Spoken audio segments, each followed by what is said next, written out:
22 मार्च 2023 को राजस्थान की सरकार ने जब अपनी विधानसभा में राइट टू हेल्थ बिल को पास कर दिया, तो इस प्रकार राइट टू हेल्थ का अधिकार देने वाली राजस्थान की सरकार देश की अब पहली सरकार बन गई है, जिसके नाते हेल्थ और राइट टू हेल्थ का मुद्दा बहुत चर्चित हो गया है। तो इसी संवाद श्रृंखला में आज हम लोग इसी राइट टू हेल्थ विषय पर बात करेंगे। आप सभी लोग जानते हैं, भारत के संविधान में स्वास्थ्य को राज्य सूची का विषय बनाया गया है, केंद्र सूची का विषय नहीं बनाया गया। इसी नाते केंद्र सरकार ने हेल्थ पर बहुत लंबे समय तक कोई काम नहीं किया था, लेकिन पहली बार 1983 में तत्कालीन इंदिरा गांधी की सरकार ने स्वास्थ्य को लेकर के पहली बार एक राष्ट्रीय नीति बनाने का काम किया और हेल्थ फॉर ऑल 2000 नामक एक कार्यक्रम की घोषणा की। इसी को भारत की पहली नेशनल हेल्थ पॉलिसी कहा जाता है। भारत की दूसरी हेल्थ पॉलिसी 2002 में अटल बिहारी वाजपेयी के सरकार के द्वारा लाई गई, जिससे भारत में राष्ट्रीय स्तर पर जो रोग के प्रसार हैं और जो महामारी रोग हैं, इसके संदर्भ में एक नीतिगत स्पष्टता हुई। और 2017 में नरेंद्र मोदी की सरकार के द्वारा तीसरी राष्ट्रीय स्वास्थ्य नीति नेशनल हेल्थ पॉलिसी लाई गई और तीसरी जो अभी भी चल रही है, नेशनल हेल्थ पॉलिसी 2017 अभी भी चल रही है। इस स्वास्थ्य नीति की ये सबसे बड़ी विशेषता है, इसमें स्वास्थ्य के बजाय, स्वास्थ्य की देखभाल के बजाय स्वास्थ्य कल्याण को, हेल्थ वेलफेयर को फोकस किया गया और कहा गया कि 2025 तक सबके लिए स्वास्थ्य की व्यवस्था की दिशा में हम प्रयास करेंगे और इसके लिए जीडीपी का 2.5%, 2.5% ऑफ जीडीपी स्वास्थ्य पर केंद्र सरकार खर्च करेगी। और वित्त आयोग के माध्यम से राज्यों को ये निर्देश दिलवाया गया कि वह कुल अपने जीडीपी का 8% खर्च करेगी। मतलब केंद्र सरकार 2.5% और राज्य सरकार 8% खर्च करेगी। ये राष्ट्रीय स्वास्थ्य नीति 2017 जो वर्तमान में चल रही है, इस तरीके के प्रयास केंद्र सरकार के द्वारा किए जा रहे थे। इसी दौर में राजस्थान की सरकार ने स्वास्थ्य देखभाल, स्वास्थ्य सेवा और स्वास्थ्य के अधिकार को एक बड़ा मुद्दा मानते हुए राइट टू हेल्थ के अधिकार को सभी राजस्थान के नागरिकों को जानते उपलब्ध कराया है। ऐसा करने वाली राजस्थान की सरकार देश की पहली राज्य सरकार हो गई है। आप जानते होंगे, भारत के संविधान सभा के लोगों ने स्वास्थ्य को एक महत्वपूर्ण मुद्दा माना था।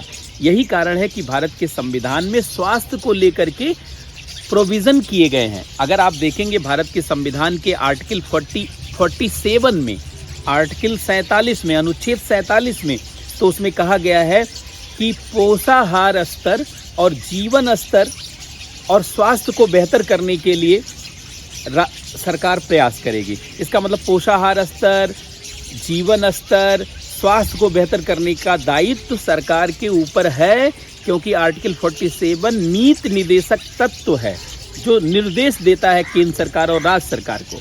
लेकिन इसके अलावा आप जानते हैं, मूल अधिकारों में एक आर्टिकल 21 है जिसमें कहा गया है प्राण और दैहिक स्वतंत्रता और जीवन की गरिमा को बेहतर करने के लिए भी सरकार प्रयास करेगी। और आर्टिकल 21 जहां लिखा है दैहिक स्वतंत्रता, दैहिक स्वतंत्रता का मतलब होता है शरीर की स्वतंत्रता, अर्थात शरीर के लिए विपरीत परिस्थिति नहीं आने दी जाएगी।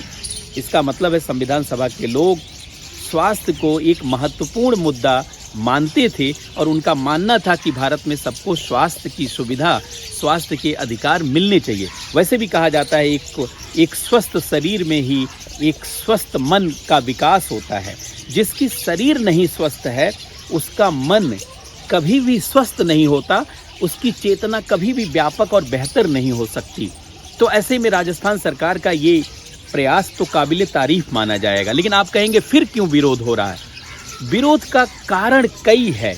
एक कारण जो सबसे बड़ा कारण है, उसमें इमरजेंसी की स्थिति में स्वास्थ्य की सुविधा अस्पताल को देना होगा। अस्पताल मना नहीं कर सकता इमरजेंसी की स्थिति में भर्ती करने से, अर्थात इमरजेंसी अगर एक्सीडेंटल कोई पोजीशन बनती है तो ऐसी स्थिति में अस्पताल में आप भर्ती करने से मना नहीं कर सकते। और कोई चार्ज नहीं ले सकते। यह मुद्दा अपने आप में एक बड़ा मुद्दा बना। क्यों? क्योंकि पहली बात तो इमरजेंसी को राजस्थान की सरकार ने डिफाइन नहीं किया कि इमरजेंसी का मतलब क्या है और इमरजेंसी की स्थिति किसे माना जाएगा। दूसरा, अस्पताल भी कई तरीके के होते हैं, कई मल्टी स्पेशलिटी हॉस्पिटल्स होते हैं जहां बहुत सारे डॉक्टर उपलब्ध होते हैं और बहुत सारे रोगों के विशेषज्ञ होते हैं। वहां मान लीजिए आप एक्सीडेंटल पोजीशन में, इमरजेंसी के पोजीशन में जाते हैं तो आपका इलाज हो जाएगा। लेकिन कई अस्पताल बहुत छोटे होते हैं, कई बार उनके पास 1-2 बेड होता है या कुछ 2-4-10 बेड होता है और डॉक्टर वहाँ बहुत रोगों के नहीं होते। कई बार एक ही डॉक्टर पूरे अस्पताल को चला रहा है। अब उसके पास इतना ज्ञान नहीं होता कि इमरजेंसी की स्थिति में हर रोग के लिए वह इलाज की सुविधा उपलब्ध करा पाए। तो ऐसे में यहाँ पे चुनौती होगी कि नहीं। अच्छा, दूसरा, कई ऐसे अस्पताल या क्लिनिक चलते हैं जो गाइनोलॉजिस्ट, जहाँ पर स्त्री रोग विशेषज्ञ महिला डॉक्टर काम करती हैं, वो महिलाओं के मुद्दे पर जानते हैं, वहाँ पे चिकित्सा और उपचार की सुविधा देती हैं। अब इमरजेंसी में अगर उनके पास केस जाएगा तो वो कैसे इलाज करेंगी। अच्छा, दूसरा, हर काम की एक लागत होती है, उसमें जानते हैं एक पेमेंट बनता है। ऐसी स्थिति में अगर मरीज पेमेंट नहीं देगा तो उस पेमेंट को कौन देगा। अच्छा, अगर लगातार पेमेंट नहीं देगा तो व्यवस्था नहीं चल पाएगी।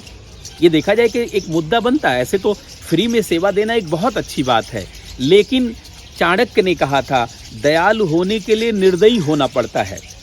अगर आप किसी व्यवस्था को चलाए रखना चाहते हैं तो आपको उसके लिए वित्तीय प्रबंधन और वित्तीय अनुशासन कायम करना होगा। तो आय का स्रोत तो होना होगा और राज्य सरकार ने ये बताया नहीं कि उसके लिए आय का साधन क्या होगा, कौन पेमेंट करेगा। चलिए ठीक है, जनता नहीं पेमेंट करेगी तो राज्य सरकार पेमेंट करे या कुछ सुविधा दे या डिफाइन करे कि भैया इतना % मरीज को आप देखेंगे और इतने % मरीज के लिए हम पेमेंट करेंगे या इतना % हम पेमेंट, मतलब एक कोई पेमेंट की एक व्यवस्था होनी चाहिए। दूसरा, यह भी डिफाइंड होना चाहिए कितने बेड वाले अस्पतालों से ऊपर वाले अस्पतालों के लिए को ये सुविधा के तहत इलाज की सुविधा मिलेगी। अच्छा, आपने देखा होगा मुन्ना भाई MBBS में, तो उसमें मुन्ना भाई कहता है कि जब इमरजेंसी की स्थिति में अपने को चोट मारने के बाद कहता है कोई फॉर्म भरो रे, अर्थात कोई फॉर्म भरो। तो इस राइट टू हेल्थ वाले जो इस बिल में एक बड़ी अच्छी बात है कि फॉर्म नहीं भरना है, पहले कोई पेमेंट नहीं करवाना है। तो ये एक बहुत अच्छी बात है। लेकिन वहीं दूसरी तरफ जो है कई चीज़ें अनडिफाइंड होने के कारण उसका एक गलत अर्थ भी निकाला जा रहा है। और राजस्थान में आपने देखा कि अस्पताल के कर्मी और बहुत अस्पताल डॉक्टर, जो फार्मा सेक्टर के लोग हैं, वो जानते हैं लगातार हड़ताल कर रहे हैं। उनको लग रहा है कि उनके ऊपर अनावश्यक दबाव डाला जाएगा, उनके ऊपर जो है उनको आर्थिक क्षति पहुंचाई जाएगी, उनको अगर वो नहीं भर्ती करेंगे इमरजेंसी की स्थिति में जनता उनके साथ बुरा व्यवहार करेगी।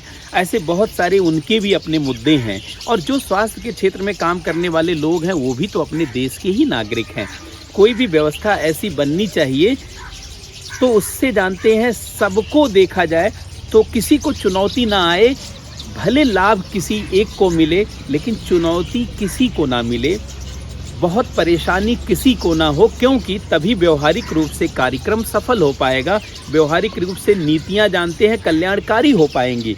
दबा करके और किसी चीज़ की ठीक से व्याख्या नहीं करके आप अगर कोई व्यवस्था देते हैं तो वो व्यवस्था जानते हैं अपने अंतिम परिणाम को, अपने अंतिम लक्ष्य को नहीं प्राप्त कर पाएगी।